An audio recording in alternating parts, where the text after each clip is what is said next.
So today's session is about linked list versus array, and then we will see about the insertion of the element after a specified node, and we will see about stack, introduction to stack, its definition and terminology. Till now, we have seen what is algorithm, its characteristics, introduction to data structures, and the common data structures which are available, data structures and its types, and we saw about the array. Two types of array we saw, one-dimensional, two-dimensional, and the following Java programs with the algorithms we saw. Simple programs like positive number or not, prime number or not, using conditional statement, for loop statements, and 1D array programs like creation, initializing, accessing, and printing elements of 1D array using for loop, and sum of elements in array for loop, array rotation, and 2D arrays, matrix addition, and matrix multiplication. And linked list, we saw about list, then its definition, representation, and the example. And we saw three types of linked list. One is singly linked list, doubly linked list, and circular linked list. And in Java program, we saw insertion at the beginning of the single linked list.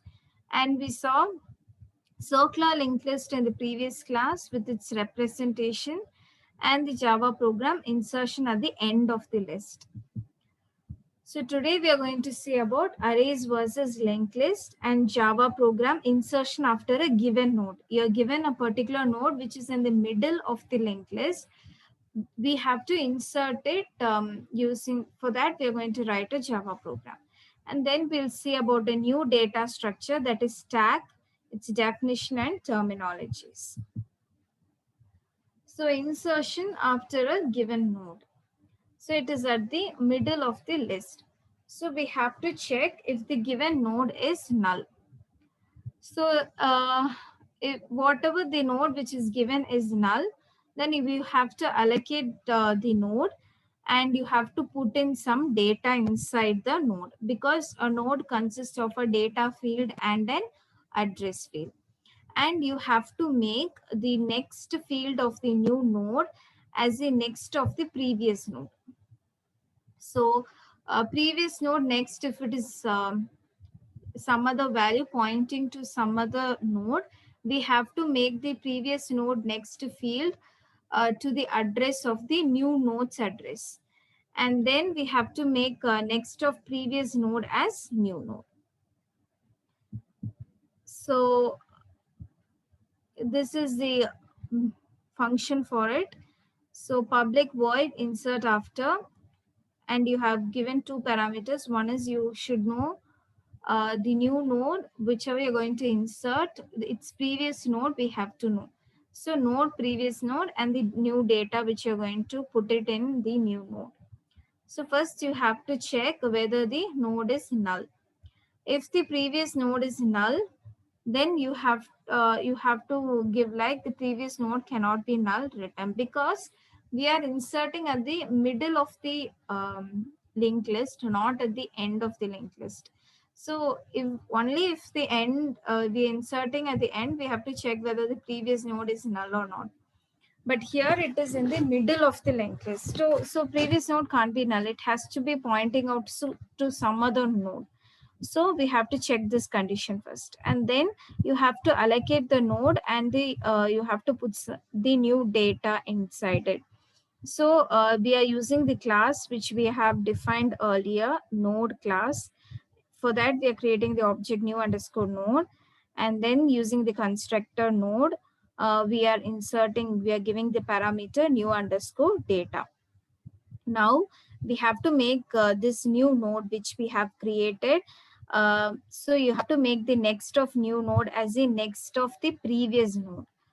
Okay, and so previous node dot next is nothing but the new node dot next, and then you have to make the next of the previous node as a new node.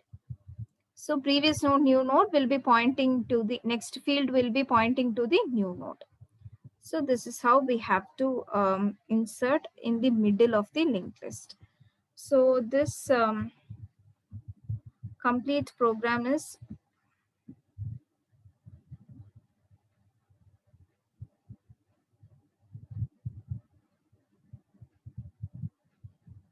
So as Ma'am, we, yes, can the previous node be the last element? can they come again, Sanvi? Can they?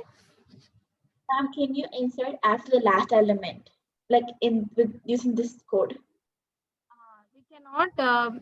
That is why I told like we have for that the separate function which we have created to insert the new node as the last node, and we cannot have. We have to check whether this is the last node which we are going to make. Means the previous node cannot be the last node. Then it will be like we are inserting at the end of the list. This is at the middle of the list. If it is last node, it will just return. That's it. As you can see, if previous node is equal to null, it will just return. Ma'am, what about the beginning? Beginning. Okay, but we have not checked condition for the beginning. Maybe, yeah, we can include that also. But here, as for this code is concerned, we have not checked for the beginning of the node. Yeah, I'll have a check on that. Okay. Yes, that is a good question.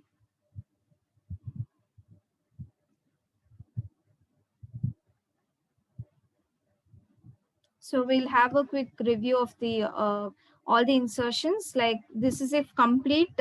So I have made this code into 3 chunks and I've given explanation. But all together we will combine it into a single Java program and then and then run it. So initially we'll be having the class that is a node with data and the next field. And I've told like if it is you're inserting the data at the beginning, it is called push operation.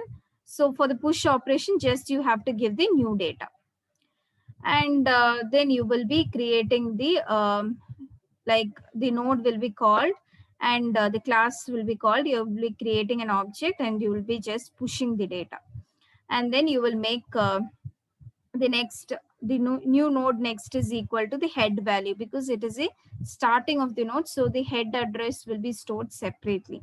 So the head address will be having new node. And next we saw just now about the insertion after.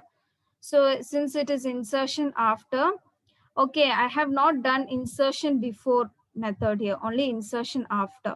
Maybe we can include insertion before also. This is just only insertion after, Sanvi. Okay, that's why I have not checked for the beginning node parameter. If it is insertion node, we have to insertion before, we have to check it out.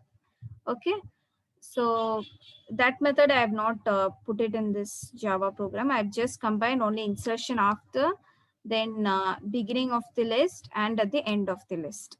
So then we'll be checking this condition, and then we have to allocate the node and put the new data. As always we will do it, and then the previous node next will be the new node next, and then we'll make the previous node as a new node. Now we have to go to the next method, that is append. So it is appending at the end of the list. So end of the list means we have seen like we have to check whether the linked list is empty, then make the new node as the head. So this is like if head is equal to null.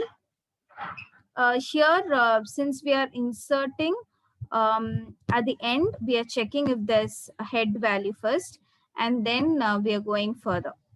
If a head value is null means it's that linked list is empty. So we will be creating the new one. And then we will be going to we will be traversing till the end of the linked list and check where we'll find out the next is equal to null. And then we will make the new node next as null. Then you have to traverse till the last node and you have to make the head into the node last, and then you have to change the next of last. Now this we saw with the diagrams in the previous session.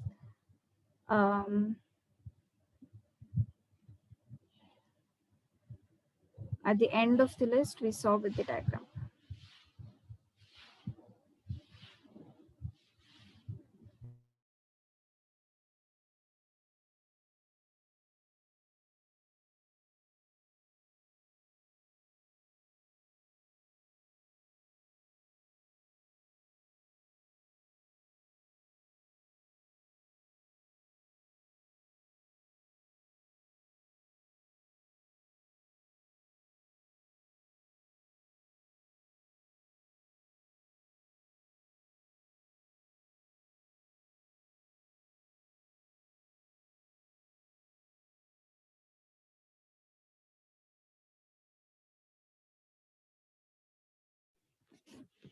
So this we saw like how we are inserting the new node E.